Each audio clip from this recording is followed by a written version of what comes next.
मेरे प्यारे देशवासियों, नमस्कार। आज 26 जनवरी है। गणतंत्र पर्व की अनेक अनेक शुभकामनाएं। 2020 का ये प्रथम मन की बात का मिलन है। इस वर्ष का भी ये पहला कार्यक्रम है। इस दशक का भी ये पहला कार्यक्रम है।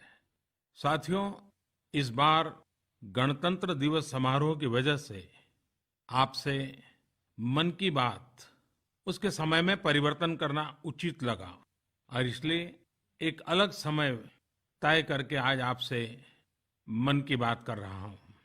साथियों, दिन बदलते हैं, हफ्ते बदल जाते हैं, महीने भी बदलते हैं, साल बदल जाते हैं, लेकिन भारत के लोगों का उत्साह और हम भी कुछ कम नहीं हैं। हम भी कुछ करके रहेंगे। कैन डू, ये कैन डू का भाव संकल्प बनता हुआ उभर रहा है। देश और समाज के लिए कुछ कर गुजरने की भावना हर दिन पहले से अधिक मजबूत होती जाती है। साथियों, मन की बात के मंच पर हम सब एक बार फिर इकट्ठा हुए हैं, नए नए विषयों पर चर्चा करने के लिए और देशवासियों की नई नई उपलब्धियों को सेलिब्रेट करने के लिए, भारत को सेलिब्रेट करने के लिए। मन की बात शेयरिंग, लर्निंग और ग्रोइंग टुगेदर का एक अच्छा और सहज प्लेटफॉर्म बन गया है। हर महीने हजारों की संख्या में लोग अपने सुझाव, अपने प्रयास, अपने अनुभव शेयर करते हैं। उनमें से समाज को प्रेरणा मिले ऐसी कुछ बातों, लोगों के असाधारण प्रयासों पर हमें चर्चा करने का अवसर मिलता है। किसी ने करके दिखाया है, तो क्या हम भी कर सकते हैं? क्या उस प्रयोग को पूरे देश भर में दोहराकर एक बड़ा परिवर्तन ला सकते हैं? क्या उसको समाज की एक सहज आदत के रूप में विकसित कर उस परिवर्तन को स्थायी कर सकते हैं? ऐसे ही कुछ सवालों के जवाब खोजते खोजते हर महीने मन की बात में कुछ अपील, कुछ आह्वान, कुछ कर दिखाने के संकल्पों का सिलसिला चल पड़ता है। पिछले कई सालों में हमने कई छोटे छोटे संकल्प लिए होंगे, जैसे no to single use plastic, khadi और लोकल खरीदने की बात हो, स्वच्छता की बात हो, बेटियों का सम्मान और गर्व की चर्चा हो, लेस कैश इकोनॉमी का ये नया पहलू, उसको बल देना हो। ऐसे ढेर सारे संकल्पों का जन्म हमारी इन हल्की फुल्की मन की बातों से हुआ है और उसे बल भी आप ही लोगों ने दिया है। मुझे एक बहुत ही प्यारा पत्र मिला है बिहार के श्रीमान शैलेश का। वैसे तो अभी वो बिहार में नहीं रहते हैं। उन्होंने बताया है कि वो दिल्ली में रहकर किसी एनजीओ में काम करते हैं। श्रीमान शैलेश जी लिखते हैं, मोदी जी, आप हर मन की बात में कुछ अपील करते हैं। मैंने उनमें से कई चीजों को किया है। इन सर्दियों में मैंने लोगों के घरों में से कपड़े इकट्ठे कर जरूरतमंदों को बांटे हैं। मैंने मन की बात से लेकर कई चीजों को करना शुरू किया, लेकिन फिर धीरे धीरे कुछ मैं भूल गया और कुछ चीजें छूट गई। मैंने इस नए साल पर एक मन की बात पर चार्टर बनाया है, जिसमें इन सभी चीजों को एक लिस्ट बना डाली है। जैसे लोग नए साल पे न्यू ईयर रिजोल्यूशंस बनाते हैं, मोदी जी, मेरे नए साल का सोशल रिजोल्यूशन है। मुझे लगता है कि यह सब छोटी छोटी चीजें हैं, लेकिन बड़ा बदलाव ला सकती है। क्या आप इस चार्टर पर अपने ऑटोग्राफ देकर मुझे वापस भेज सकते हैं? शैलेश जी, आपको बहुत बहुत अभिनंदन और शुभकामनाएं। आपके नए साल के रिजोल्यूशन के लिए मन की बात चार्टर ये बहुत ही इनोवेटिव है। मैं अपनी ओर से शुभकामनाएं लिखकर इसे जरूर आपको वापस भेजूंगा। साथियों, इस मन की बात चार्टर को जब मैं पढ़ रहा था, तब मुझे भी आश्चर्य हुआ कि इतनी सारी बातें हैं, इतने सारे हैशटैग्स हैं और हम सब ने मिलकर ढेर सारे प्रयास भी किए हैं। कभी हमने संदेश टू सोल्जर्स के साथ अपने जवानों से भावात्मक रूप से और मजबूती से जुड़ने का अभियान चलाया। Khadi for nation, khadi for fashion के साथ खादी की बिक्री को नए मुकाम पर पहुंचाया। बाय लोकल का मंत्र अपनाया। हम फिट तो इंडिया फिट से फिटनेस के प्रति जागरूकता बढ़ाई। माय क्लीन इंडिया या स्टेच्यू क्लीनिंग के प्रयासों से स्वच्छता को मास मूवमेंट बनाया। Hashtag no drugs, hashtag Bharat की Lakshmi, hashtag self for society, hashtag stress free exams, hashtag Suraksha Bandhan, hashtag digital economy, hashtag road safety. हो अनगिनत है। शैलेश जी, आपके इस मन की बात के चार्टर को देखकर एहसास हुआ कि यह लिस्ट वाकई बहुत लंबी है। आइए इस यात्रा को कंटिन्यू करें। इस मन की बात चार्टर में से अपनी रुचि के किसी भी कॉज से जुड़े हैशटैग यूज करके सबके साथ गर्व से अपने कंट्रीब्यूशन को शेयर करें। दोस्तों को, परिवार को और सभी को मोटिवेट करें। जब हर भारतवासी एक कदम चलता है तो हमारा भारतवर्ष 130 करोड़ कदम आगे बढ़ाता है। इसलिए चरैवेति चरैवेति चरैवेति, चलते रहो चलते रहो चलते रहो का मंत्र लिए अपने प्रयास करते रहे। मेरे प्यारे देशवासियों, हमने मन की बात चार्टर के बारे में बात की। स्वच्छता के बाद जन भागीदारी की भावना, पार्टिसिपेटिव स्पिरिट आज एक और क्षेत्र में तेजी से बढ़ रही है और वह है जल संरक्षण। जल संरक्षण के लिए कई व्यापक और इनोवेटिव प्रयास देश के हर कोने में चल रहे हैं। मुझे यह कहते हुए बहुत खुशी हो रही है कि पिछले मानसून के समय शुरू किया गया जल शक्ति अभियान जन भागीदारी से अत्यधिक सफलता की ओर आगे बढ़ रहा है। बड़ी संख्या में तालाबों, पोखरों आदि का निर्माण किया गया। सबसे बड़ी बात यह है कि इस अभियान में समाज के हर तबके के लोगों ने अपना योगदान दिया। अब राजस्थान के जालोर जिले को ही देख लीजिए। यहाँ की 2 ऐतिहासिक बावड़ियां कूड़े और गंदे पानी का भंडार बन गई थी। फिर क्या था, भद्राजू और थानवाला पंचायत के सैकड़ों लोगों ने जल शक्ति अभियान के तहत इन्हें पुनर्जीवित करने का बीड़ा उठाया। बारिश से पहले ही वे लोग इन बावड़ियों में जमे हुए गंदे पानी, कूड़े और कीचड़ को साफ करने में जुट गए। इस अभियान के लिए किसी ने श्रमदान किया तो किसी ने धन का दान, और इसी का परिणाम है कि बावड़िया आज वहां की जीवन रेखा बन गई है। कुछ ऐसी ही कहानी है उत्तर प्रदेश के बाराबंकी की। यहाँ 43 हेक्टेयर क्षेत्र में फैली सराही झील अपनी अंतिम सांसें गिन रही थी, लेकिन ग्रामीणों ने अपनी संकल्प शक्ति से इसमें नई जान डाल दी। इतने बड़े मिशन के रास्ते में इन्होंने किसी भी कमी को आड़े नहीं आने दिया। एक के बाद एक कई गांव आपस में जुड़ते चले गए। इन्होंने झील के चारों ओर 1 मीटर ऊंचा तटबंध बना डाला। अब झील पानी से लबालब है और आसपास का वातावरण पक्षियों के कलरव से गूंज रहा है।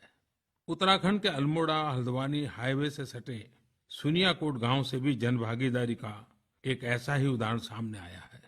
गांव वालों ने जल संकट से निपटने के लिए खुद ही गांव तक पानी लाने का संकल्प लिया।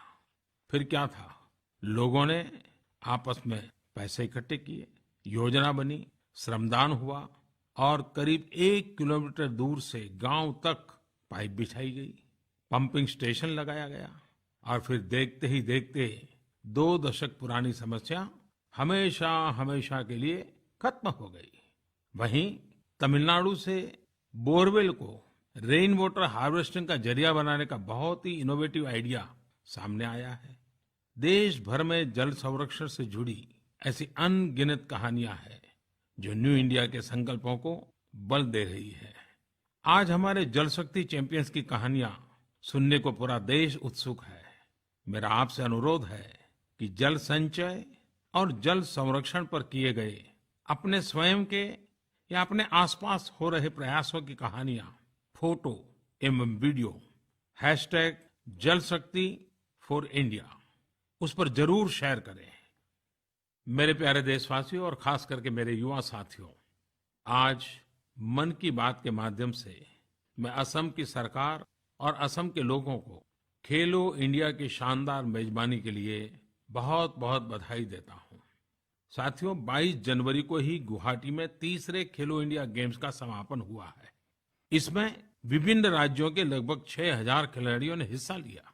आपको ये जानकर आश्चर्य होगा कि खेलों के इस महोत्सव के अंदर 80 रिकॉर्ड टूटे और मुझे गर्व है कि जिनमें से 56 रिकॉर्ड तोड़ने का काम हमारी बेटियों ने किया है। ये सिद्धि बेटियों के नाम हुई है। मैं सभी विजेताओं के साथ इसमें हिस्सा लेने वाले सभी प्रतिभागियों को बधाई देता हूं।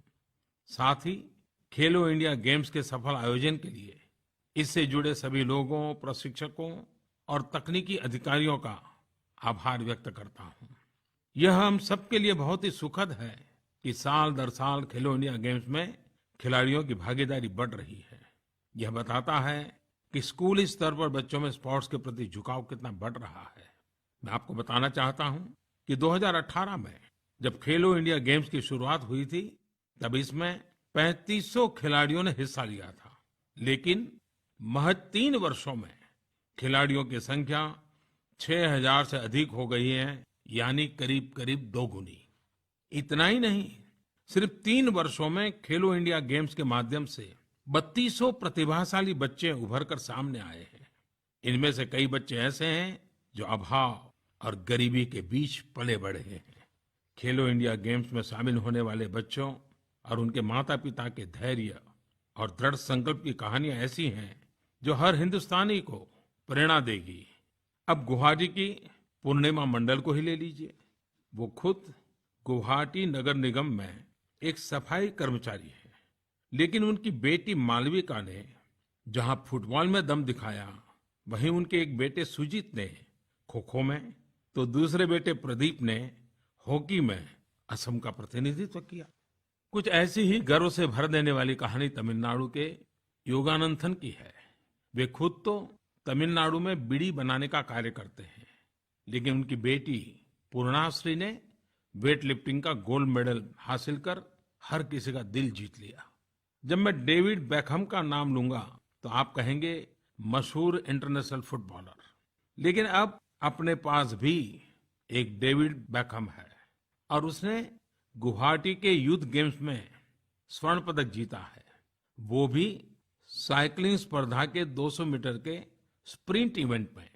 और मेरे लिए तो दोहरी खुशी ये है कि कुछ समय मैं जब अंडमान निकोबार गया था, कार निकोबार द्वीप के रहने वाले डेविड के सिर से बचपन में ही माता पिता का साया उठ गया था। चाचा उन्हें फुटबॉलर बनाना चाहते थे, तो मशहूर फुटबॉलर के नाम पर उनका नाम रख दिया, लेकिन इनका मन तो साइकिलिंग में रमा हुआ था। खेलो इंडिया स्कीम के तहत इनका चयन भी हो गया और आज देखिए इन्होंने साइकिलिंग में एक नया कीर्तिमान रच डाला। भिवानी के प्रशांत सिंह कन्हैया ने पोल वॉल्ट इवेंट में खुद अपना ही नेशनल रिकॉर्ड ब्रेक किया है। 19 साल के प्रशांत एक किसान परिवार से हैं। आपको यह जानकर आश्चर्य होगा कि प्रशांत मिट्टी में पोल वॉल्ट की प्रैक्टिस करते थे। यह जानने के बाद खेल विभाग ने उनके कोच को दिल्ली के जवाहरलाल नेहरू स्टेडियम में एकेडमी चलाने की मदद की और आज प्रशांत वहां पर प्रशिक्षण प्राप्त कर रहे हैं। मुंबई की करीना शांक्ता की कहानी में किसी भी परिस्थिति में हार नहीं मानने का एक जज्बा हर किसी को प्रेरित करता है।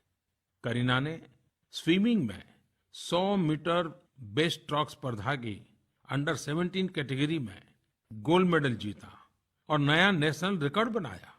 10 स्टैंडर्ड में पढ़ने वाली करीना के लिए एक समय ऐसे भी आया जब नी इंजरी के चलते हुए ट्रेनिंग छोड़नी पड़ी थी, लेकिन करीना और उनकी मां ने हिम्मत नहीं हारी और आज परिणाम हम सबके सामने है। मैं सभी खिलाड़ियों के उज्जवल भविष्य की कामना करता हूं। इसके साथ ही मैं सभी देशवासियों की तरफ से इन सब के पेरेंट्स को भी नमन करता हूं, जिन्होंने गरीबी को बच्चों के भविष्य का रोड़ा नहीं बनने दिया। हम सभी जानते हैं कि राष्ट्रीय खेल प्रतियोगिता के माध्यम से जहां खिलाड़ियों को अपना पैशन दिखाने का मौका मिलता है, वहीं वे दूसरे राज्यों की संस्कृति से भी रूबरू होते हैं। इसलिए हमने खेलो इंडिया यूथ गेम्स की तर्ज पर ही हर वर्ष खेलो इंडिया यूनिवर्सिटी गेम्स भी आयोजित करने का निर्णय लिया है। साथियों, अगले महीने 22 फरवरी से 1 मार्च तक ओडिशा के कटक और भुवनेश्वर में पहले खेलो इंडिया यूनिवर्सिटी गेम्स आयोजित हो रहे हैं। इसमें भागीदारी के लिए 3000 से ज्यादा खिलाड़ी क्वालिफाई कर चुके हैं। मेरे प्यारे देशवासियों, एग्जाम का सीजन आ चुका है, तो जाहिर है सभी विद्यार्थी अपनी अपनी तैयारियों को आखिरी शेप देने में जुटे होंगे। देश के करोड़ों विद्यार्थी साथियों के साथ परीक्षा पे चर्चा के अनुभव के बाद मैं विश्वास के साथ कह सकता हूं कि देश का युवा आत्मविश्वास से भरा हुआ है और हर चुनौती के लिए तैयार है।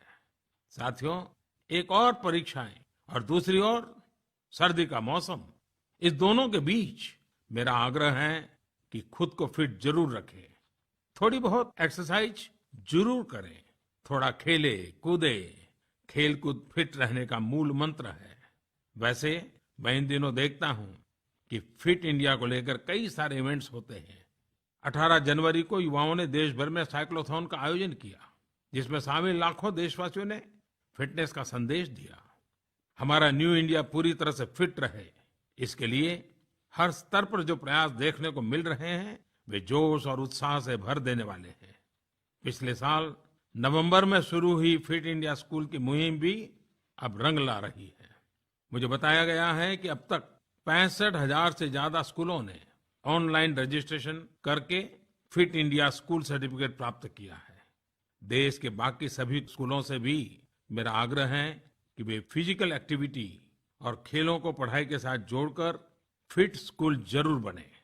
इसके साथ ही मैं सभी देशवासियों से ये अपील करता हूं कि वे अपनी दिनचर्या में फिजिकल एक्टिविटी को अधिक से अधिक बढ़ावा दें। रोज अपने आप को याद दिलाएं, हम फिट तो इंडिया फिट। मेरे प्यारे देशवासियों, 2 सप्ताह पहले भारत के अलग अलग हिस्सों में अलग अलग त्योहारों की धूम थी। जब पंजाब में लोहड़ी के जोश और उत्साह की गर्माहट फैला रही थी, तमिलनाडु की बहनें और भाई पोंगल का त्योहार मना रहे थे, तिरुवल्लुवर की जयंती सेलिब्रेट कर रहे थे, असम में बिहू की मनोहारी छटा देखने को मिल रही थी, गुजरात में हर तरफ उत्तरायण की धूम और पतंगों से भरा आसमान था। ऐसे समय में दिल्ली एक ऐतिहासिक घटना की गवाह बन रही थी। दिल्ली में एक महत्वपूर्ण समझौते पर हस्ताक्षर किए गए। इसके साथ ही लगभग 25 वर्ष पुरानी ब्रू रियांग रेफ्यूजी क्राइसिस, एक दर्दनाक चैप्टर का अंत हुआ, हमेशा हमेशा के लिए समाप्त हो गई। अपने बिजी रूटीन और फेस्टिव सीजन के चलते आप शायद इस ऐतिहासिक समझौते के बारे में विस्तार से नहीं जान पाए हों। इसलिए मुझे लगा कि इस बारे में मन की बात में आपसे अवश्य चर्चा करूं। यह समस्या 90 के दशक की है। 1997 में जातीय तनाव के कारण ब्रू रियांग जनजाति के लोगों को मिजोरम से निकल करके त्रिपुरा में शरण लेनी पड़ी थी। इन शरणार्थियों को नॉर्थ त्रिपुरा के कंचनपुर स्थित अस्थायी कैंपों में रखा गया। यह बहुत पीड़ादायक है कि ब्रू रियांग समुदाय के लोगों ने शरणार्थी के रूप में अपने जीवन का एक महत्वपूर्ण हिस्सा खो दिया। उनके लिए कैंपों में जीवन काटने का मतलब था हर बुनियादी सुविधा से वंचित होना। 23 साल तक न घर, न जमीन, न परिवार के लिए बीमारियों के लिए इलाज का प्रबंध और न बच्चों की शिक्षा की चिंता या उनके लिए सुविधा। जरा सोचिए, 23 साल तक कैंपों में कठिन परिस्थितियों में जीवन यापन करना उनके लिए कितना दुष्कर रहा होगा।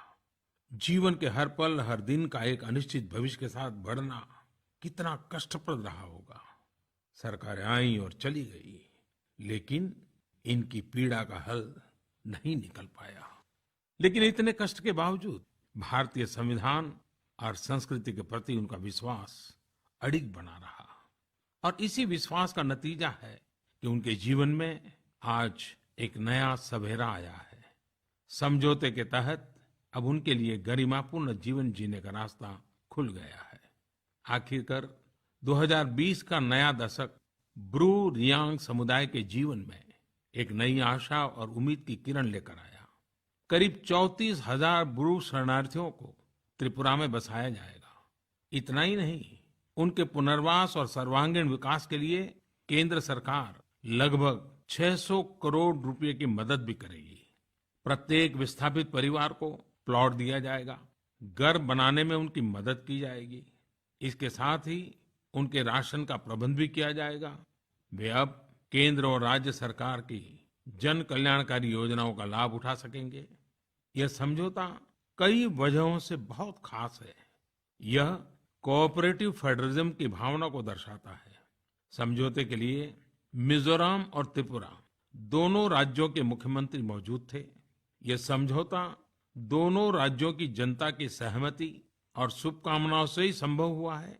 इसके लिए मैं दोनों राज्यों की जनता का, वहां के मुख्यमंत्रियों का विशेष रूप से आभार जताना चाहता हूं। यह समझौता भारतीय संस्कृति में समाहित करुणा भाव और सहृदयता को भी प्रकट करता है। सभी को अपना मानकर चलना और एकजुटता के साथ रहना इस पवित्र भूमि के संस्कारों में रचा बसा है। एक बार फिर इन राज्यों के निवासियों और ब्रू रियांग समुदाय के लोगों को मैं विशेष रूप से बधाई देता हूं। मेरे प्यारे देशवासियों, इतने बड़े खेलो इंडिया गेम्स का सफल आयोजन करने वाले असम में एक और बड़ा काम हुआ है। आपने भी न्यूज में देखा होगा कि अभी कुछ दिनों पहले असम में 8 अलग-अलग मिलिटेंट ग्रुप के 644 लोगों ने अपने हथियारों के साथ आत्मसमर्पण किया। जो पहले हिंसा के रास्ते पर चले गए थे, उन्होंने अपना विश्वास शांति में जताया और देश के विकास में भागीदार बनने का निर्णय लिया है। मुख्य धारा में वापिस आए हैं। पिछले वर्ष त्रिपुरा में भी 80 से अधिक लोग हिंसा का रास्ता छोड़ मुख्य धारा में लौट आए हैं। जिन्होंने ये सोचकर हथियार उठा लिए थे कि हिंसा से समस्याओं का समाधान निकाला जा सकता है, उनका यह विश्वास दृढ़ हुआ है कि शांति और एकजुटता ही किसी भी विवाद को सुलझाने का एकमात्र रास्ता है। देशवासियों को यह जानकर बहुत प्रसन्नता होगी कि नॉर्थ ईस्ट में इंसर्जेंसी बहुतेक मात्रा में कम हुई है और इसकी सबसे बड़ी वजह यह है इस क्षेत्र से जुड़े हर एक मुद्दे को शांति के साथ ईमानदारी से चर्चा करके सुलझाया जा रहा है। देश के किसी भी कोने में अब भी हिंसा और हथियार के बल पर समस्याओं का समाधान खोज रहे लोगों से आज इस गणतंत्र दिवस के पवित्र अवसर पर अपील करता हूं, वे वापस लौट आए। मुद्दों को शांतिपूर्ण तरीके से सुलझाने में अपनी और इस देश की क्षमताओं पर भरोसा रखें। हम 21वीं सदी में हैं, जो ज्ञान, विज्ञान और लोकतंत्र का युग है। क्या आपने किसी ऐसी जगह के बारे में सुना है जहां हिंसा से जीवन बेहतर हुआ हो? क्या आपने ऐसी किसी जगह के बारे में सुना है जहां शांति और सद्भाव जीवन के लिए मुसीबत बने हो? हिंसा किसी समस्या का समाधान नहीं करती।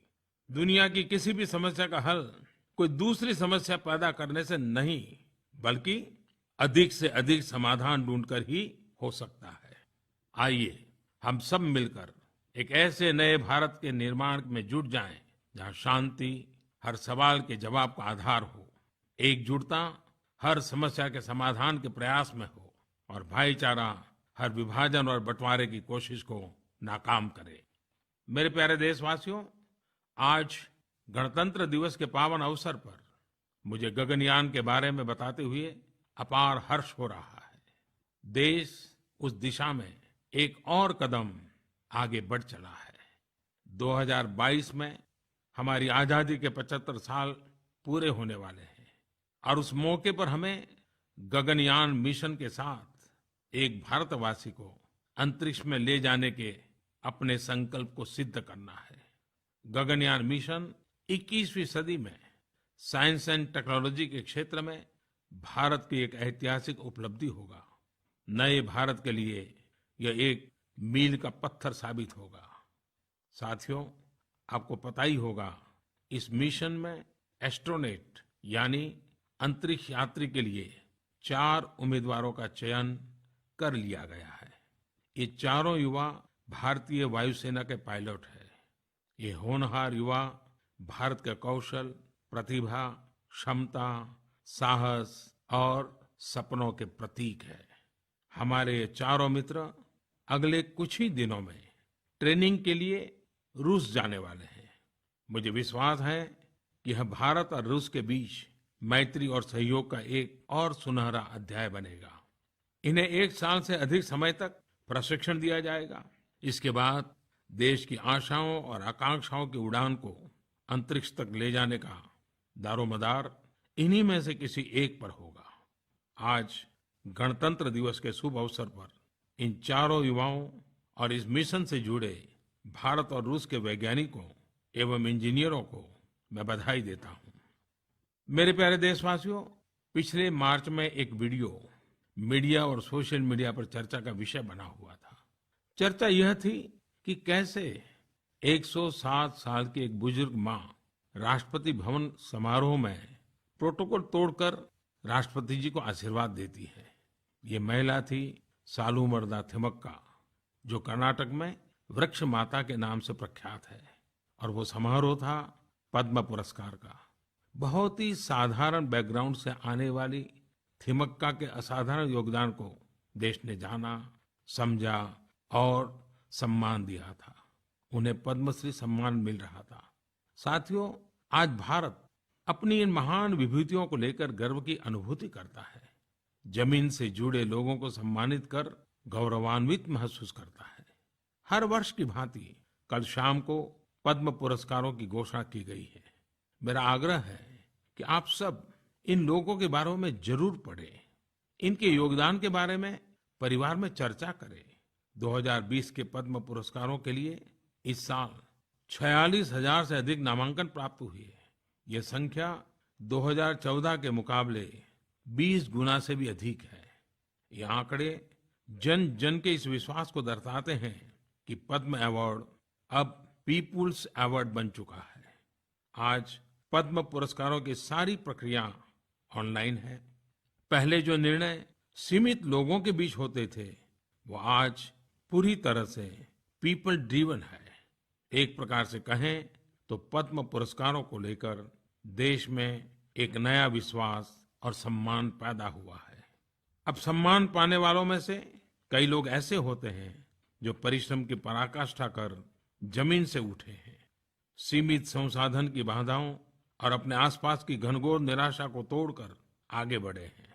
दरअसल उनकी मजबूत इच्छा शक्ति, सेवा की भावना और निस्वार्थ भाव हम सभी को प्रेरित करता है। मैं एक बार फिर सभी पद्म पुरस्कार विजेताओं को बधाई देता हूं और आप सभी से उनके बारे में पढ़ने के लिए, अधिक जानकारी जुटाने के लिए विशेष आग्रह करता हूं। उनके जीवन की असाधारण कहानियां समाज को सही मायने में प्रेरित करेंगी। मेरे प्यारे देशवासियों, फिर एक बार गणतंत्र पर्व की अनेक अनेक शुभकामनाएं। यह पूरा दशक आपके जीवन में, भारत के जीवन में नए संकल्पों वाला बने, नई सिद्धि वाला बने और विश्व भारत से जो अपेक्षा करता है, उस अपेक्षाओं को पूर्ण करने का सामर्थ्य भारत प्राप्त करके रहे। इसी एक विश्वास के साथ आइए नए दशक की शुरुआत करते हैं। नए संकल्पों के साथ मां भारती के लिए जुट जाते हैं।